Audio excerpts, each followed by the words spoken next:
O Ultimate cresceu em Nova Iorque, mas mudou-se para São Francisco numa Sim. altura em que a cidade era o estandarte da libertação dos homossexuais. Sim. Foi uma decisão premeditada? Em parte, sim. Eu tinha feito a minha licenciatura na Universidade de Duke, que está E jornalismo em religião comparada? religião comparada e música, mais ou menos. E Duke está numa cidade da Carolina do Norte bastante pequena, que se chama Durham. Nessa altura tinha 90 mil habitantes, uma cidade muito provinciana, fábricas de tabaco, pouco interessante, pouca oferta cultural. E eu pensei, bom, depois de acabar a licenciatura eu vou para um sítio mais sofisticado, mais cosmopolita, com muito mais oferta cultural. Então havia, obviamente, várias opções, Nova York, Chicago, Atlanta, Miami, mas eu sempre adorava São Francisco, eu já tinha estado lá 2 ou 3 vezes. É uma cidade lindíssima, além de ser uma cidade muito progressista. E eu pensei, bom, eu vou para São Francisco porque lá eu posso explorar a minha sexualidade. Então, E teve as suas primeiras experiências?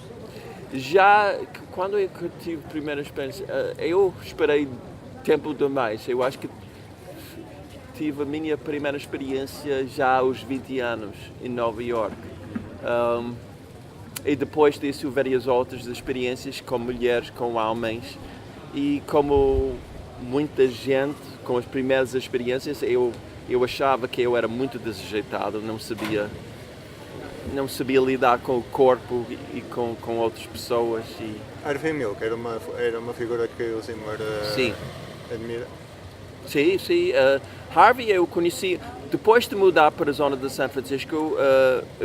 Mais tarde eu cheguei a viver no Castro, que era o centro da vida homossexual, eu diria, nessa altura. Um bairro muito giro, um bairro muito misto, nada de comercial, um bairro residencial, mas muito bonito. E Harvey, nessa altura, ainda tinha a sua loja de máquinas fotográficas, embora fosse já vereador na Câmara de São Francisco. E conheci o Harvey porque ele vinha passar... Que impressão é que teve dele? Pessoa muito carismática, quer dizer, tinha um sorriso muito bonito, falava facilmente com toda a gente, muito informal, usava fato nessa altura, mas era claramente não era a opção natural dele, mas uma pessoa muito aberta, com bom sentido de humor, gostava de falar com pessoas que ele não gostava de falar comigo, com nossos amigos, quer dizer, não tinha esses obstáculos que gente política às vezes tem. Que falava com toda a gente com uma naturalidade muito carismática. Viu o filme com o Sean Penn? Sim, vi. E achou o que é que achou? Eu gostei de Sean Penn, gostei do filme, mas Sean Penn não era Harvey, ou seja, deve ser um problema para todos os filmes biográficos, pessoas que conhecem, há esse lapso, e Sean é bom ator, mas não tem, na minha opinião, não tem o carisma que a Harvey tinha. É curioso porque Sean Penn, toda a gente pensa que ele é um ator, e ele é um bom ator, mas não tem, faltava o sorriso, faltava o sentido do humor, qualquer coisa que Harvey tinha. É muito difícil distanciar-se da pessoa que conhece É isso. na vida real, não é? É isso, e eu conheci várias outras pessoas no filme também, o amante e aquele jovem Cleve Jones que herdou, entre aspas, o trabalho da Harvey. Então era um filme um bocado estranho porque fisicamente não eram muito parecidos e isso dava-me problemas, mas é um bom filme. Portugal já legalizou o casamento por pessoas do mesmo sexo há algum tempo. Sim. Acha que o caminho está terminado ou ainda há muito para fazer? Legalmente, eu acho que já conseguimos quase tudo. Adopção por pais homossexuais e agora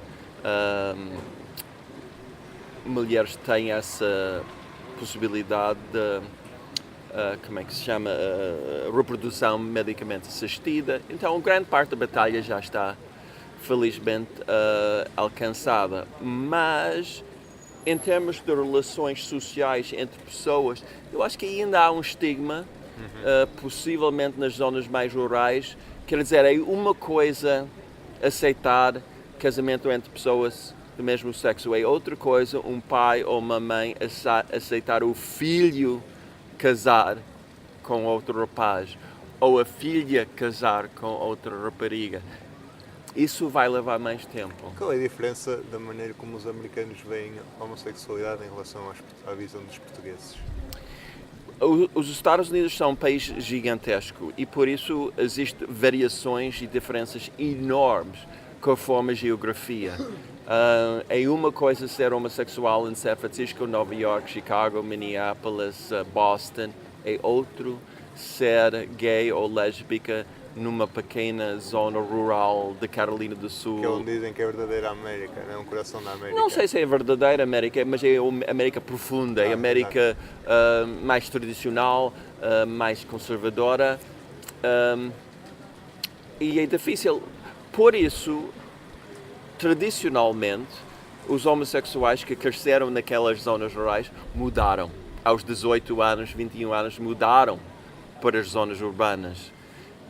Isso, curiosamente, é um fenómeno sociológico que isso não está a acontecer com tanta frequência agora, porque mesmo pequenas cidades, como o Durham, em que eu vivi 4 anos, ser homossexual já não é um drama muito grande. Então eles podem permanecer lá, não têm que ir para Nova York ou Los Angeles ou Chicago. Eu diria que Portugal, a diferença maior é que temos uma relação diferente com a vida privada em Portugal. Ou seja, a vida privada em Portugal ainda é sagrada. Nenhum político tem que explicar a relação com a esposa ou os filhos ou amantes. Quer dizer, isso é, eu não diria tabu, é fora da questão. A gente não fala dessas coisas porque é considerado irrelevante. Exato. Nos Estados Unidos não é bem assim. Os políticos, os grandes homens e mulheres de negócios são quase obrigados a falar da sua vida privada. Acha que um gay poderia chegar à presidência dos Estados Unidos? Agora não, vai levar mais que 50 anos. Mas eu nunca teria dito que um africano-americano podia ter, porque eu vivi uma época de racismo nos Estados Unidos. E se alguém me tivesse dito que em 2008 um africano-americano seria eleito, eu teria dito, está a sonhar, é impossível. O Zema está com o Alexandre Quintanilha há 40 anos. Sim. Foi importante para se casar ao fim de tanto tempo de relação? Sim, por razões legais e de razões de herança. Porque eu vivi numa altura em que havia problemas. Vou-lhe dar um exemplo.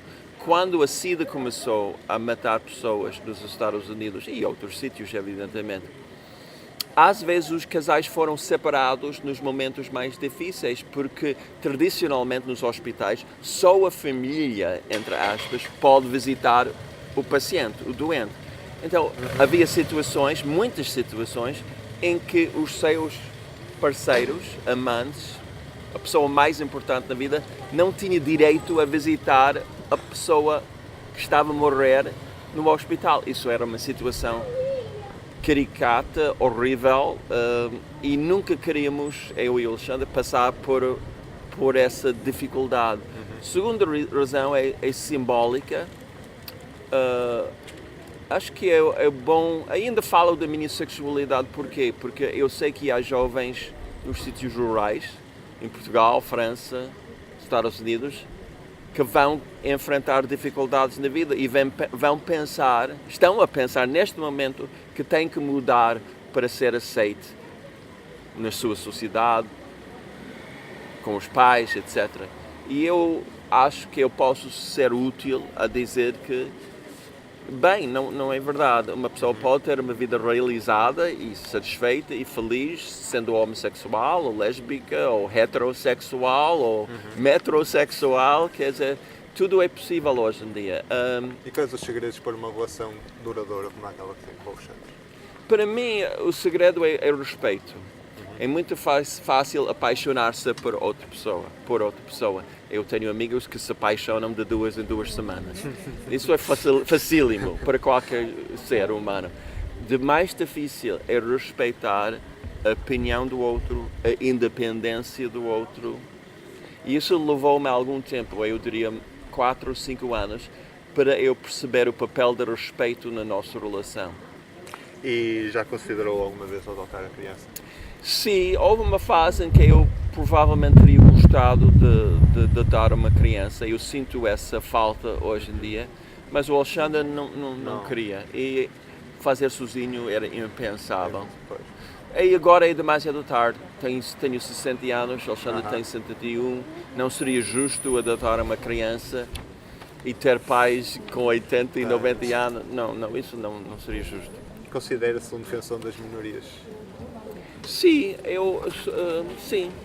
eu acho que uma verdadeira democracia existe para proteger e defender os direitos não das maiorias, mas das minorias. Então, se a gente quiser construir uma democracia de mais igualdade, solidariedade e compaixão, temos que sempre defender as minorias ou mais as pessoas valorizadas, por exemplo, as crianças. As crianças não são propriamente uma minoria, mas crianças são seres frágeis, vulneráveis, com pouco poder. Temos que defendê-los. Então, mas sentiria que não teria as condições necessárias nesta altura da sua vida para ter uma criança? Quer dizer, quando eu tinha 40 e o Alexandre 50 anos, eu acho que a carreira era mais importante. E adotar uma criança e pensar sempre na carreira, não achávamos uma boa ideia. Agora que tenho tempo e liberdade, sou demasiado velho.